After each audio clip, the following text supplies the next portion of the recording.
తెలంగాణ రాష్ట్ర రాజకీయాల్లో కవితమ్మ మరో షర్మిల కాబోతుందనేటువంటి అనుమానం తెలంగాణ సమాజం నుంచి వస్తుంది.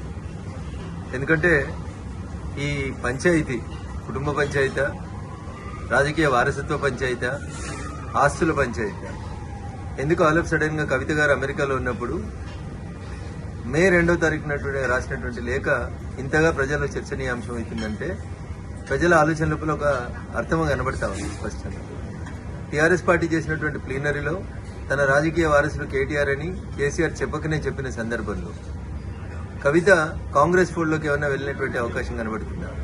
రాష్ట్ర ముఖ్యమంత్రి గారితో లేదా రాష్ట్ర ముఖ్యమంత్రి గారే కావాలని కవితతోటి ఉత్తరాలు రాయించినారు. ఎందుకంటే కవిత ఉత్తరం రాసిన 2వ తారీఖు రోజే ఈ ఉత్తరం కాంగ్రెస్ పార్టీకి సంబంధించిన ఒక టీవీ ఛానల్లో ఒక పేపర్ లోపల ప్రముఖంగా కనిపించింది.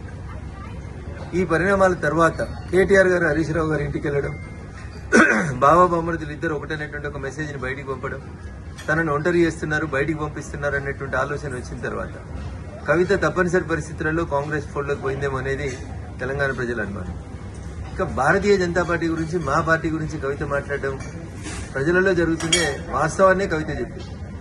ప్రజలలో భారతీయ జనతా పార్టీ రోజు రోజుకు బలపడుతుంది. వచ్చే ఎన్నికల తర్వాత భారతీయ జనతా పార్టీ రాష్ట్రంలో అధికారంలోకి రాబోతుంది. ఈ విషయాల్ని దృష్టిలో ఉంచుకొని భారతీయ జనతా పార్టీ, బీఆర్ఎస్ రెండు కలిసి ఏదో చేయబోతున్నాయని ప్రజల్ని నమ్మించుతందుకు పోయిన ఎన్నికల కంటే ముందు పీసీసీ అధ్యక్షుడిగా ఏ ప్రయత్నాలను అయితే రేవంత్ రెడ్డి గారు కొనసాగించారో ఈ రోజు ముఖ్యమంత్రిగా కవితను మరొకసారి ఎట్లా పావుగా వాడుకుంటున్నారేమో అనేది తెలంగాణ సమాజం ఆలోచిస్తుంది. నాకున్నటువంటి అనుమానం కానీ, నాకున్నటువంటి సమాచారం కానీ, ముందు కవితతో పార్టీ పెట్టిస్తారు, తర్వాత వచ్చే ఎన్నికలకు వచ్చేసరికి కవిత షర్మిల గారి లాగా కాంగ్రెస్ పార్టీ అధ్యక్షురాలు లేదా కాంగ్రెస్ పార్టీతో పొత్తు పెట్టుకోవడమే చేస్తుంది. ఇది గతంలో ఈ రాష్ట్ర రాజకీయాల లోపల ఇట్లాంటి ఒక ప్రయోగం చేస్తే బాగుంటుండే అని నేను చెప్పలే. టీఆర్ఎస్ సిద్ధాంతకర్త అని చెప్పుకుంటే ఆయన మొన్న ఒక టీవీ ఛానల్లో చెప్తాడు, 2018 ఎన్నికలప్పుడు కేసీఆర్ హరీష్ రావు తోటి ఒక పార్టీ పెట్టిస్తే మంచిగుంటుండే, ఆ పార్టీని ఎన్నికలు అయిపోయినాక మళ్లీ మెర్జీ చేసుకుంటే బాగుంటుండే అనేది టీఆర్ఎస్ పునాది నేనే అని చెప్పుకునేటువంటి ఒక సిద్ధాంతకర్త మొన్న ఒక టీవీ ఛానల్లో మాట్లాడుతూ చెప్పి వీటన్నింటినీ క్రోడీకరించి చూసినప్పుడు కవితని కాంగ్రెస్ నడుపుతుందా, కవితని రేవంత్ రెడ్డి గారు నడుపుతున్నారా, కవిత మరో షర్మిల కాబోతుందా అనేటువంటి అనుమానం అయితే చాలా స్పష్టంగా తెలంగాణ సమాజం ముందుంది.